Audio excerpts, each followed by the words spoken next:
하나님 말씀 열왕기상 15장 9절에서 24절입니다.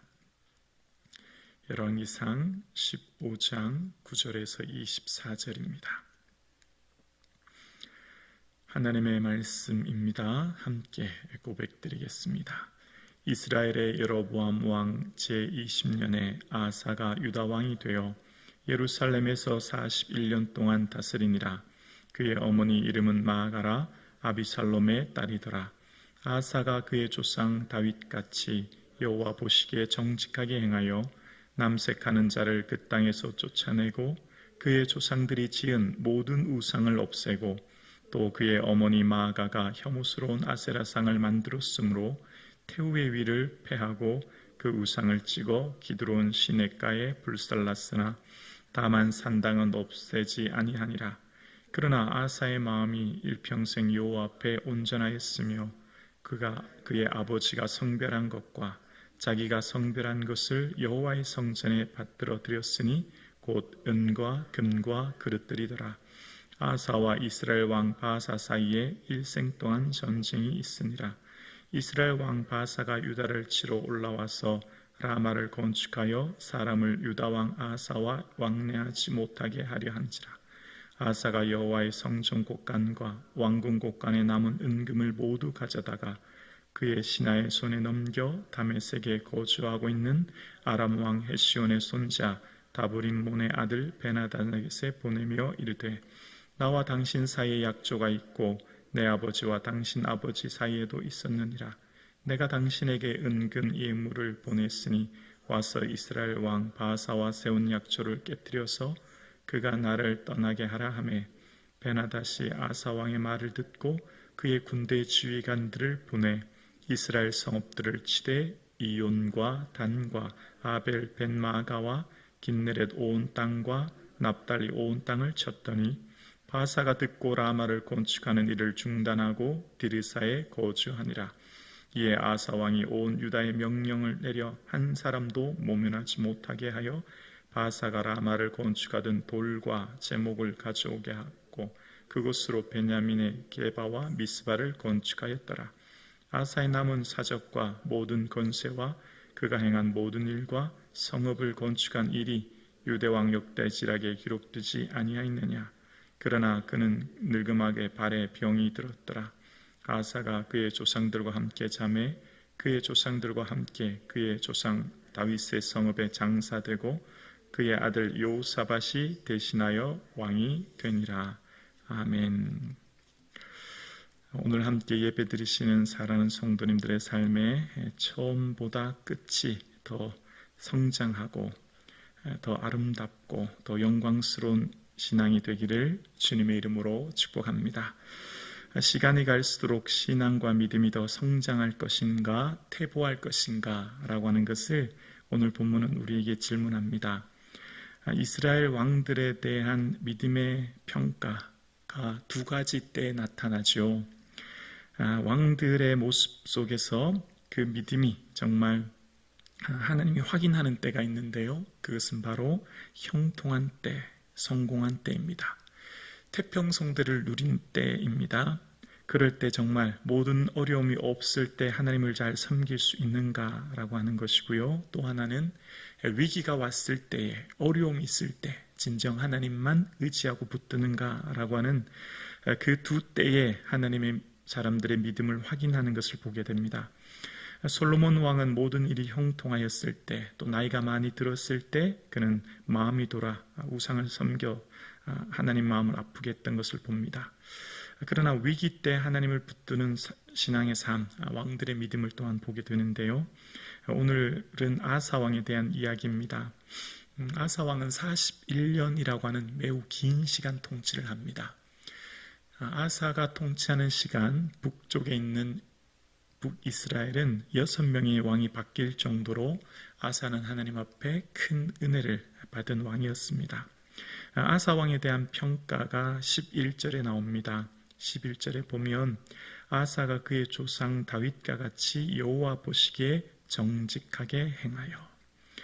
하나님이 왕들에 대한 평가를 하실 때에 여호와 보시기에라고 하십니다. 사람 보는 눈이 아니라 하나님이 그를 어떻게 평가하시는가인데요. 12절부터 15절에 보면 개혁을 단행하시오, 남색한 자를 쫓아내고 우상을 없애고, 또 어머니 마아가가 아세사라상을 만들었기 때문에 그 어머니를 폐위시키고, 우상의 모든 것들을 기드론 시냇가에 불사르고, 그가 아버지가 성별한 모든 은금 하나님 앞에 드렸다라고 이야기합니다. 그렇게 하나님을 섬겼던 아사 왕의 삶에 하나님을 잘 섬기고 따랐으면 항상 평안하고 즐거운 일만 있으면 좋을 텐데, 어떤 일이 있었냐면 16절에 보면요, 이렇게 얘기해요. 아사와 이스라엘 왕 바하사 사이에 일생 동안 전쟁이 있으니라. 북이스라엘 왕 바하사와 남유다 아사 사이에 전쟁이 있었다고 하는 것을 이야기합니다. 그러면서 이 북이스라엘에 있는 왕 바하사가 이 유다가 더 이상 공격하지 못하게 라마라고 하는 성읍을 세워서 방비하고 있는 것을 봅니다. 그래서 이 아사가, 남유다에 있는 아사가 아람 왕 벤하닷에게 성전에 있는 자신의 금을 모두 가져가서 북이스라엘 바하사와 맺었던 언약을 파기하고 북이스라엘을 공격해 주기를 이야기하죠. 주문하죠. 그래서 자신의 성전에 있던 은금, 그리고 자신의 은금을 다 예물로 드려서 그렇게 부탁합니다. 그래서 아람 왕 벤하닷이 그 얘기를 듣고 이제 북이스라엘을 공격합니다. 그래서 북이스라엘은 이 건축하던, 이 라마에 건축하던 모든 것들을 가지고 와서 아사는 게바와 미스바를 건축했다라고 하는 게 오늘 내용에 나와 있습니다. 자, 그리고 이제 그의 노년의 삶에 대해, 이 노년이 굉장히 중요하게 언급되는데요. 23절에 한번 볼까요? 23절에 보면 아사의 남은 사적과 모든 권세와 그가 행한 모든 일과 성읍을 건축한 일이 유다왕 역대지락에 기록되지 아니하였느냐. 그러나 그는 늙음하게 발에 병이 들었더라. 늙음하게라는 말은 노년에라는 말이에요. 노년에 발에 병이 났다, 들었다라고 하는 것을 이야기합니다. 하나님을 향해 섬겼던 아사왕의 삶에 몸에 질병이 생겼음을 이야기하는 겁니다. 믿음의 사람들의 삶에 참 아이러니한 모습이 이런 것이죠. 주님을 신뢰했던 사람들의 삶에 여러 가지 질병이라고 하는 것으로 인한 어려운 말입니다. 그런데 이때 아사가 어떻게 행동했는지에 대해서 역대하 16장 12절에 보면 아사 왕이 몸에 질병이 들었을 때 어떻게 행했는지를 이렇게 말합니다. 아사가 왕이 된 지 39년에 그의 발이 병들어 매우 위독하였으나 병이 있을 때에 그가 여호와께 구하지 아니하고 의원들에게 구하였더라 라고 이야기합니다. 41년 통치 기간 중에 39년쯤이라고 하니까 매우 마지막 임종을 얼마나 앞두고 있는 상황이었던 것 같아요. 그런데 발에 병이 들어서 그가 매우 위독하게 되었습니다. 그러면 당연히 하나님 앞에 엎드리고 구하고 간구해야 되지 않나요? 그런데 아사왕은요, 의원들이라고 표현합니다. 이 사람 저 사람 의원들을 불러서 구했다는 거죠. 이 사람에게 안 되면 저 사람에게, 이 의사가 안 되면 저 의사에게 구했다는 겁니다. 믿음의 선배들의 모습을 통해 깨닫는 것 한 가지가 있습니다. 믿음의 신앙이 마지막 결승선을 통과할 때까지 우리의 믿음의 경주는 아직 끝나지 않았다고요. 우리의 믿음의 신앙이 마지막까지 변질되지 않고 초점이 흐려지지 않고 가는 것이 얼마나 어렵고 힘든 여정임을 또한 우리는 성경을 통해 깨닫게 됩니다. 오늘 함께 예배드리시는 우리 사랑하는 성북초원 가족 여러분, 마지막까지 우리의 믿음을 잘 지킬 수 있기를 간구하는 이 아침 되기를 주님의 이름으로 축복합니다. 아사왕의 삶에 하나님을 향해 정직하게 행하고 개혁을 단행하고 하나님을 향해 열심히 신실한 신앙을 살았던 그의 삶에 질병이라고 하는 신앙이 그의 믿음을 흔들게 되고, 그럴 때 그는 하나님이 아니라 의원들을 구했다고 하는 모습 속에서 우리의 이 아사 왕에 대한 안타까움을 보게 되어집니다. 하나님께서 택한 사람들에게 주시는 은혜가 있는데요,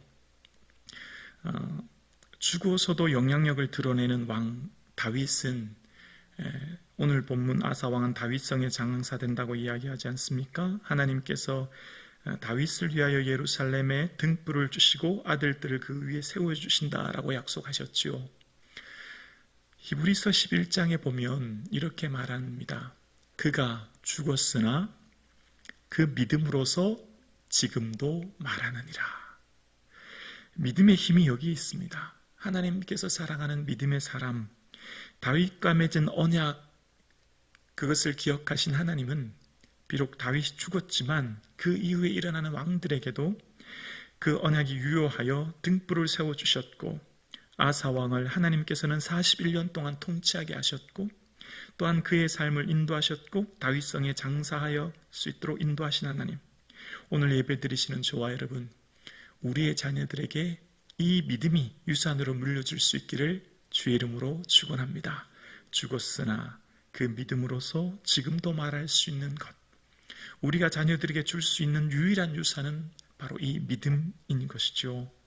오늘 함께 예배드리시는 우리 사랑하는 성도님, 주님 부르시는 그 마지막까지 이 새벽을 깨워 기도할 수 있기를 소원하고 기도하는 저와 여러분 되기를 주님의 이름으로 축원합니다.